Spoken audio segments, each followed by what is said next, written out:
اپنے رب کی بارگاہ میں اپنے آپ کو خود سپردگی کر رہا ہوتا ہے، سرنڈر کر رہا ہوتا ہے، جب وہ کہتا ہے وَلَا تَكِلْنِي إِلَى نَفْسِي طَرْفَةَ عَيْنٍ، کہ اے بار الہا، اے میرے رب، اے حی اے قیوم، مجھے میرے نفس کے حوالے نہ کریو پلک جھپکنے کے برابر بھی، یعنی اے بار الہ تو مجھے نہ چھوڑیو میری کمزوری کی وجہ سے، میرے عاجز ہونے کی وجہ سے ایک سیکنڈ بھر بھی، بلکہ ہر وقت تو میرے ساتھ رہیو، ساتھ رہیو، اور عافیت کو میرے ساتھ رکھیو، اور اپنی قوت سے، اپنی قدرت سے میری مدد فرماتے رہیو۔ اور جو شخص اللہ رب العالمین پر توکل کرتا ہے، اللہ رب العالمین اس کے لیے کافی ہو جایا کرتا ہے۔ جو اللہ سے مدد طلب کرتا ہے، اللہ اس کی مدد رسی کرتا ہے۔ اور بندہ اپنے رب سے پلک جھپکنے بھر کو بھی بے نیازی اختیار نہیں کر سکتا۔ اور ابن قیم رحمہ اللہ کا جو قول آپ کے سامنے پیش کیا گیا اس مضمون میں، وہ آپ نے اس سے پہلے سماعت فرمایا۔ اسی طریقے سے جیسے اللہ کے رسول صلی اللہ علیہ وسلم یہاں پر اس ذکر میں فرما رہے ہیں کہ اصلح لی شأنی کلہ ولا تکلنی الی نفسی طرفۃ عین، ولا، ایک روایت میں ہے ولا الی احد من خلقی، اور اپنی مخلوق میں سے کسی کے حوالے نہ کریو، نہ میرے نفس کے حوالے مجھے کریو، اور نہ کائنات میں، اس پوری کائنات میں کسی بھی مخلوقات میں سے کسی بھی مخلوق کے حوالے مت کریو، نہ کریو۔ اسی طریقے سے رسول پاک صلی اللہ علیہ وسلم دعا فرمایا کرتے تھے تو کہتے تھے یا مقلب القلوب،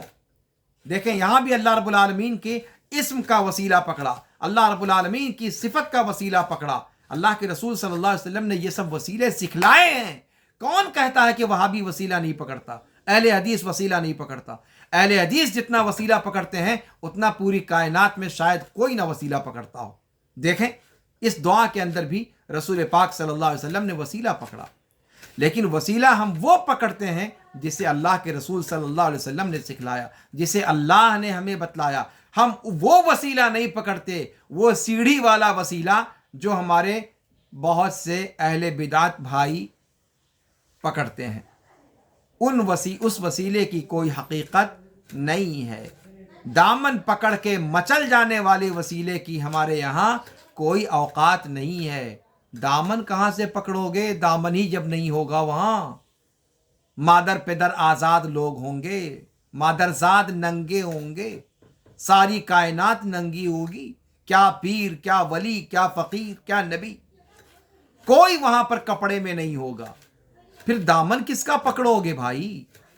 مچلنے والی بات چھوڑ دو، وہ وسیلہ حقیقت نہیں ہے۔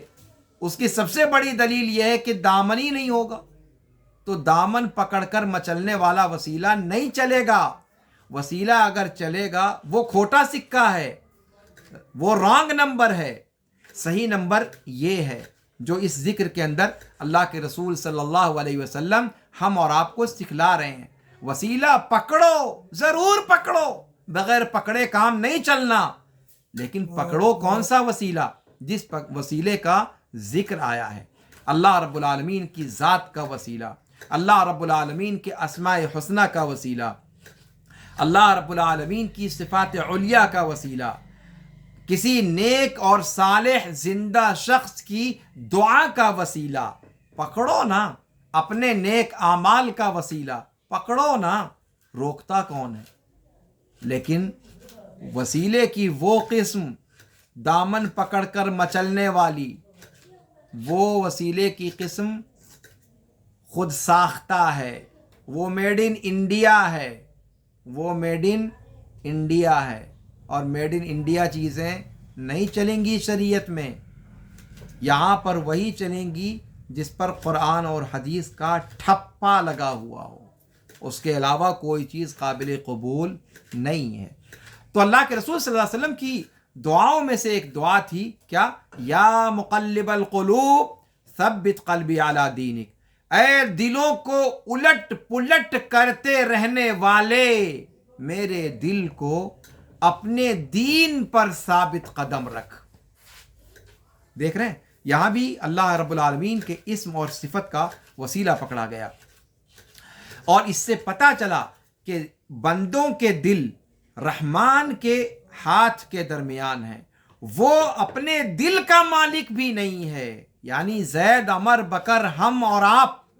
اپنے دل کے مالک بھی نہیں ہیں۔ یہ دل کس کے ہاتھ میں ہے؟ رب العالمین کے ہاتھ میں ہے، وہ جدھر چاہتا ہے الٹتا پلٹتا رہتا ہے۔ اسی لیے انسان کو یہ تعلیم دی گئی کہ وہ دعا کریں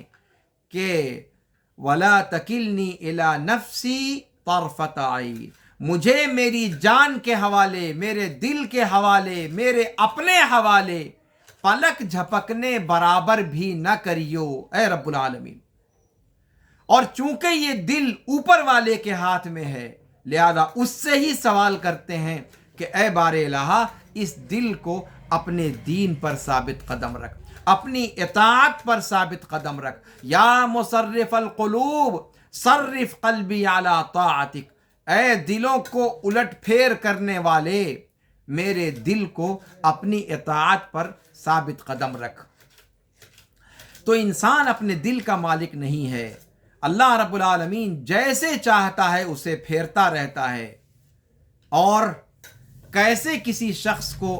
یہ تصور بھی ہو سکتا ہے کہ وہ اپنے دل کا مالک ہے؟ اللہ رب العالمین کا یہ قول جب وہ قرآن میں پڑھتا ہے، کیا یہ قول اس کے نگاہ میں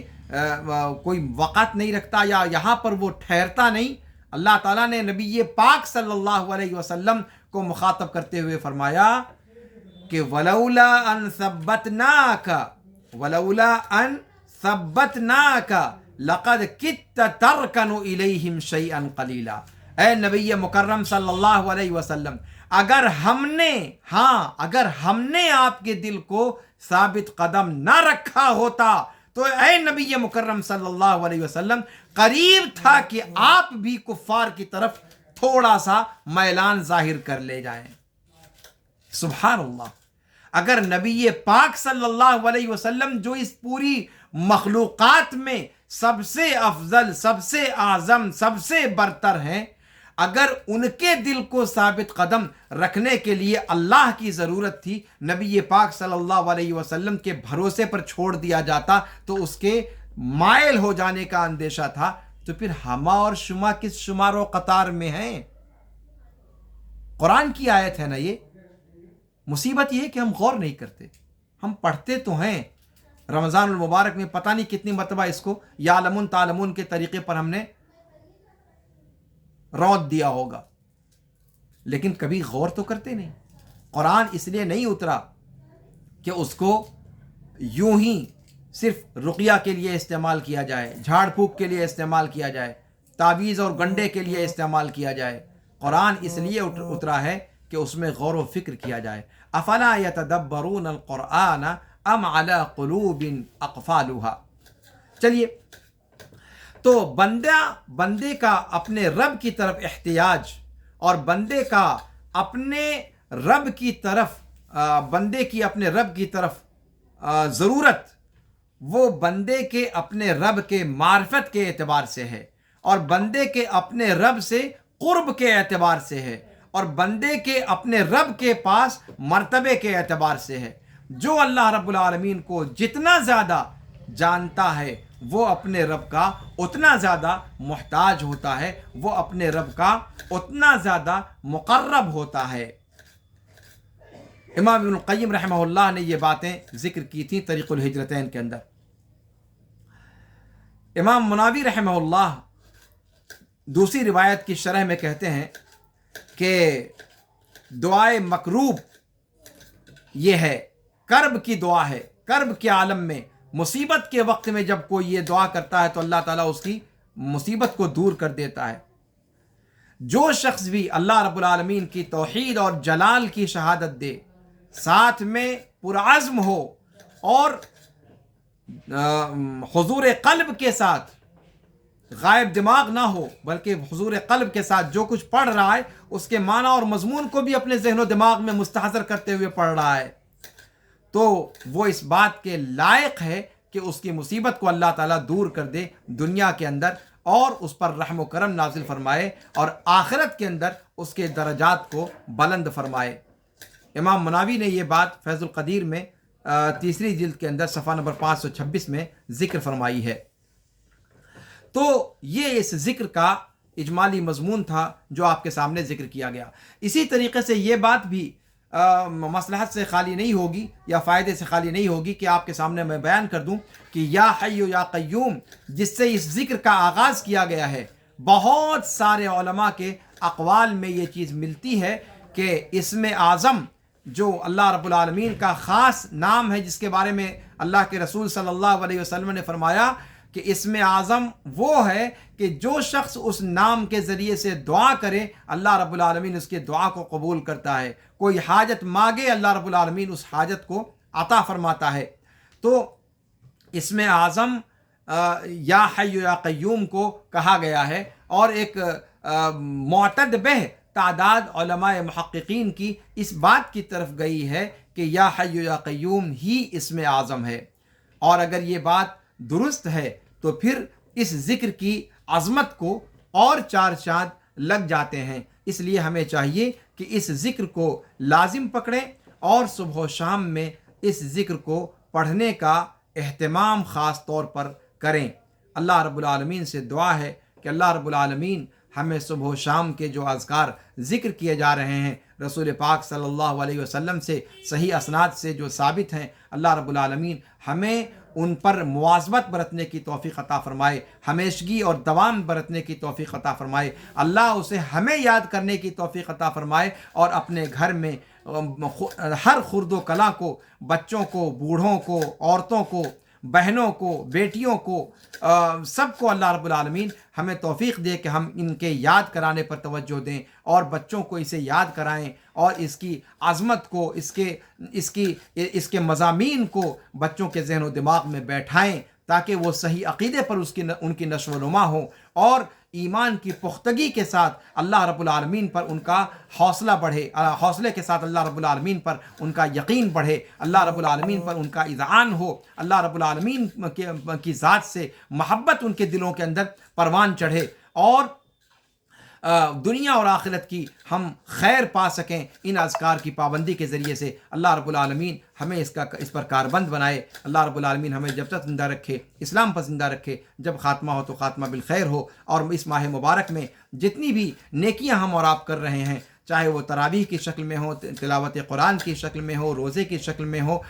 قیام اللیل اور نوافل کی شکل میں ہو، یا پھر صدقات و خیرات کی شکل میں ہو، یا نیکی کا حکم دینے اور برائی سے روکنے کی شکل میں ہو، اللہ رب العالمین ان تمام نیکیوں کو شرف قبولیت بخشے، اور اللہ رب العالمین انہیں ہمیں ہماری دنیا اور آخرت میں فلاح و کامرانی کا ذریعہ بنائے۔ ھذا وصلی اللہ وسلم علی نبینا محمد وعلی آلہ وصحبہ اجمعین۔ سبحانک اللہم وبحمدک، اشہد ان لا الہ الا انت، استغفرک واتوب الیک۔ والسلام علیکم ورحمۃ اللہ تعالی وبرکاتہ۔